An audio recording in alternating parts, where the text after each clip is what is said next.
Hello, my friends. Welcome back to Body and Belonging, where we break free from food guilt, calm down the food noise, and rediscover joy at the table. I'm Jamie, a registered dietitian, and each week we explore the deeper reasons why we struggle with food and why we have such a hard time feeling like we belong in our bodies. I blend gentle nutrition with nervous system awareness, and I teach you biblically rooted health principles to move you away from dieting and restriction and into care and nourishment. So grab a seat at the table and let's dive in. Today is episode number 6, feeding your family without spending your whole life thinking about food. Can I get an amen? This episode is for you if you have ever spent more time worrying about what you're going to eat versus actually eating. This episode is for you if you are standing in the kitchen with kids crying at your feet, not knowing what you're going to cook for dinner. Maybe you've pinned recipes, bought meal planning binders, started plans on Sunday afternoon, and by Wednesday, everything has fallen apart. This is an episode that goes out to all the moms out there eating literal crumbs because the meal or the new recipe didn't work out and all the kids want is mac and cheese. Today, I want to show you a different approach. In fact, this is the approach that I personally have taken for my own family's meal planning for several years now. And it is the approach that I often teach my clients. And I'm going to give you an inside scoop on it. And be sure you stay to the end because I have a special offer for you if you want to dive deeper into this with my 5-minute meal plan playbook. More to come on that. So this is a different approach. It only takes about 5 minutes a week and it works for your life. The real life, the life you're actually living. And the best part is it helps you spend less time thinking about food and more time living your life. So there was a time when I would often miss meals because the meals I made for my kids weren't, quote, good enough for me. There was a time where I would plan out every meal, breakfast, lunch, and dinner, and a snack, and then feel like that was a waste of time when by dinner that night, I'm making something that would have been way down the pipeline for later in the week. I've been there where meal planning became another source of stress instead of supporting my real, actual life.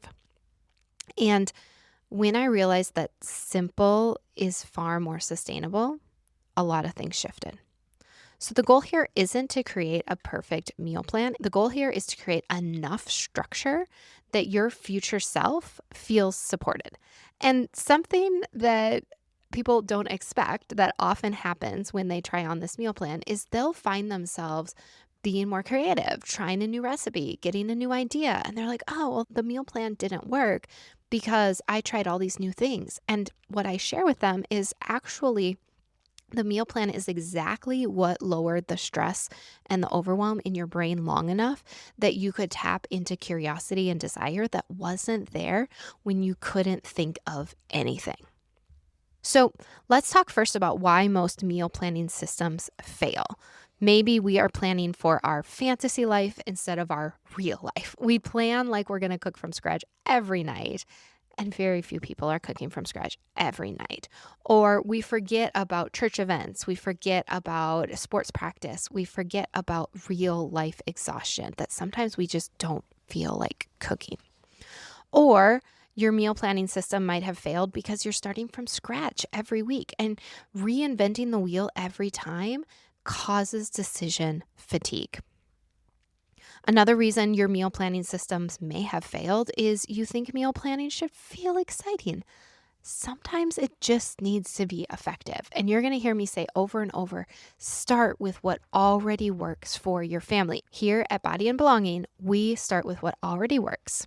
and we add nourishment. In fact, one of the gentle nutrition principles we talked about last week was an add in mentality of adding in helpful things far before you take away, adding a fun night Friday or adding in a new veggie each time you go to the grocery store, adding in something new. This is a great structure in which to put that gentle nutrition principle into place. Some actual tactical examples of what this could look like, and we'll do a whole episode on sneaking more produce and more veggies and whatnot into kids someday in the future.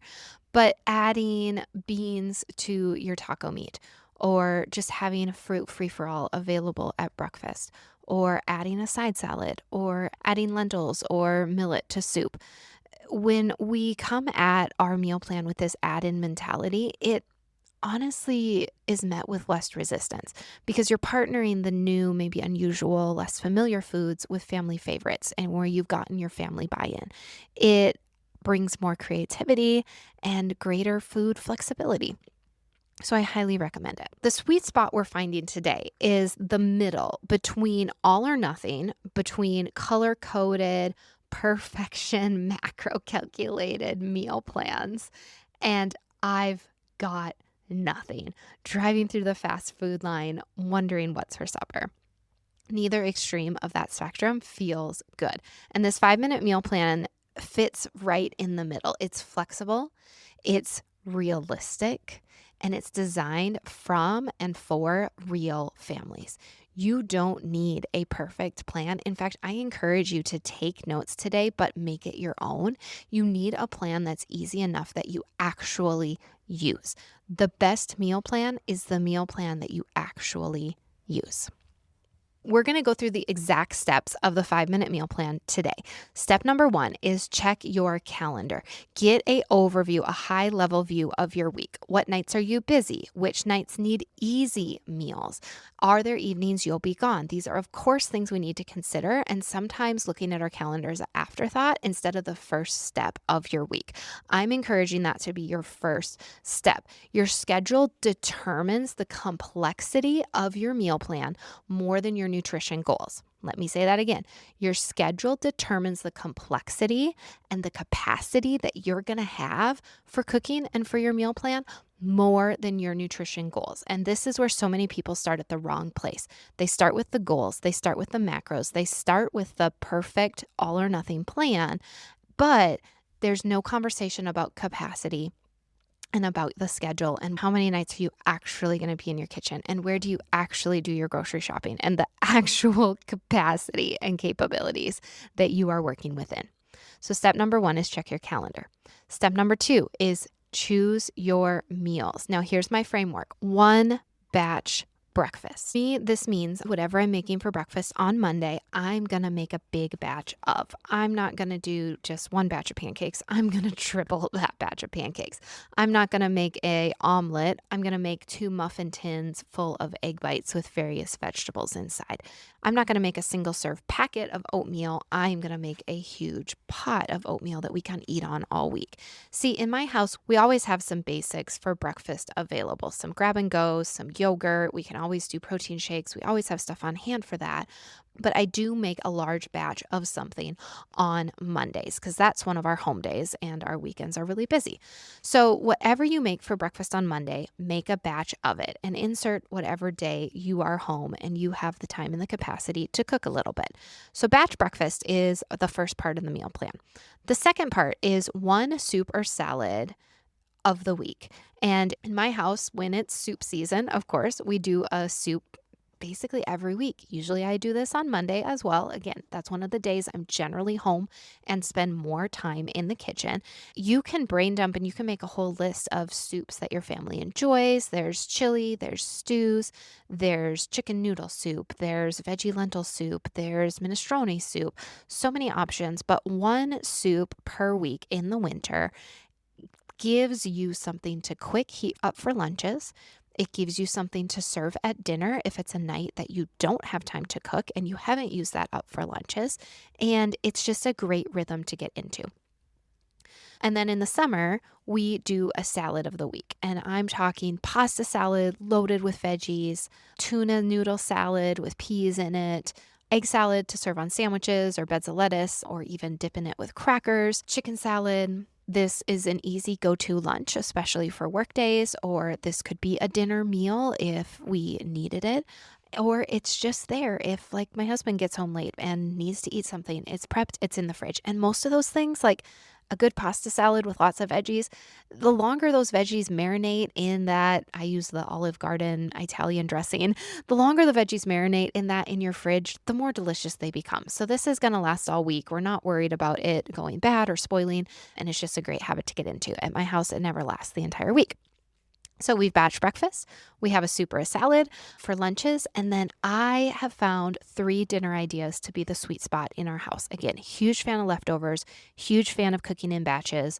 We go out to eat every once in a while, or we spontaneously decide to cook something different, or my daughter wants to try a recipe from her cookbook. So if I have generally planned on 3 dinner ideas and I have the groceries or I have the pantry staples to cook those, that gives me enough to work off of it for the week. Now, a bonus tip for you that will be in the 5-minute meal plan playbook is going with theme nights. And this is a hack that actually helps you think more broadly, because if I tell you, hey, name 10 dinner ideas, you're going to struggle. If I give you a category like Taco Tuesday, you're going to say, oh, well, under that category of Taco Tuesday, we've got tacos, we've got nachos, we've got quesadillas, fajitas, beef burritos, chicken burritos, bean burritos. Oh, goodness. All of a sudden, you thought of almost 10 right there. So for some families, the concept of theme nights works great. Macaroni Monday, Taco Tuesday, One Pot Wonders on Wednesday, Fun Night Friday. These are things you could consider and play around with for your family.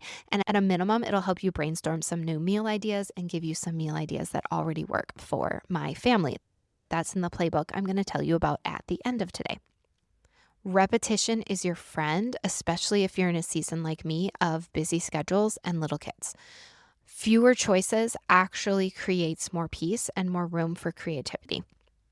Step number 3 is prep ahead anything that you can. Chop vegetables, cook rice ahead, thaw meat early, wash your produce. In fact, I highly recommend that you prep as you put away, as you finish your grocery shopping. These small acts of preparation create huge amounts of mental relief. Not to mention, who wants to wash their chopping board and their knife every single meal? No, no, no, no, no. The more you can batch that booger, the better. Step number 4 is create your grocery list. Shop your pantry first. Use what you already have first. Avoid buying ingredients for 7 brand new recipes. Hold yourself back to 1 new recipe a week at most. Now, I do want you to have a place that you put your recipes that you want to try, because I don't know about you, but I've often thought, I want to try a new recipe. Let me go start browsing Pinterest. And 45 minutes goes by and I am still no closer to choosing the recipe I'm going to try. So decide right now if you're a Pinterest person, if you actually like paper book cookbooks, or for example, I've got a skylight calendar, and so I really like that I can just take a picture of a recipe. Maybe I get a cookbook from the library and then I take pictures of the recipes and it uploads it to the skylight calendar, and then they're there when I'm ready to try a new recipe. It's saved. So just decide right now where you're going to hold the recipes you want to try, but do hold yourself back to like 1 new recipe a week at most. I think we underestimate the mental burden that it is to try a new recipe. There may be new cooking skills involved. There is a risk of failure. There is a risk of it not turning out. There's a risk of it being costly if you have spent money on specialty ingredients and it doesn't turn out, your kids don't like it. And so you need to have a certain amount of capacity for all of that in order to try a new thing. So that's why I say 1 a week, make it a thing, or even 1 a month. Even if you only did 1 a month, that would be 12 new recipes after a year, which is awesome and fantastic. So just a little like buffer to some overexcitement in that category. And step number 5 is enjoy. This is the step most people skip. Close the mental tab, stop replanning all week, trust the plan you made, and jot down any new ideas for when you do next week's meal plan. I do want to touch on one more thing as we get closer to wrapping up, and that is we consciously or unconsciously carry so much guilt and pressure around food. It's my hope and my prayer that this framework offers relief, offers simplicity, offers you a in between from feeling like you needed to do the all or nothing plans, not another system to master. I want you to customize it to meals that already work for your family. I want it to feel like a breath of fresh air. God didn't ask us to manage our homes through perfection. He invites us into faithful care and faithful stewardship. And thinking about food a little bit at the beginning of the week so that you can think about food so much less all week long, I see that as faithful stewardship of your family, of your kitchen, of your budget, of your food, and of your nourishment. Meal planning isn't about earning health. It's about crafting a rhythm that helps you care for yourselves, helps you tend to your family, helps you meet your needs so that you can do whatever it is that you are called to go out and do in this world. So that's my 5-minute meal plan. If this conversation felt like a breath of fresh air, I made something for you. I created a 5-minute meal planning playbook. It's just a 5-page PDF for you to download and print off that goes through this exact framework in more detail. It includes a simple weekly planning guide that you could laminate or make copies of. It has meal planning prompts and some of those theme night ideas and some meals that already work in my rotation pretty often. I will link it below for you. I've got it 50% off right now, so it's only $7 or about the cost of a cup of coffee these days. And that just helps support the infrastructure of my email list and this podcast host and the things that cost me each month in order to provide the support for you. So go grab that. The link is going to be in the show notes for you, and I think it really will bless you. I can't wait to hear what you think. My encouragement for you this week is spend 5 minutes planning this week and notice how much mental energy it frees up. You do not have to become the perfect meal planner. You don't have to love cooking. You don't have to think about food all day long. You can start with what already works, add nourishment where you can, and trust that small, consistent actions matter. I will see you next week. Hey, if this podcast resonated with you, would you consider leaving a review? It helps other people find this podcast. Also, make sure you hop on my email list. I will link that down in the show notes as well. It's where I send out weekly Tuesday tips, new podcast episode announcements, and other things that I think will bless you. Thanks so much.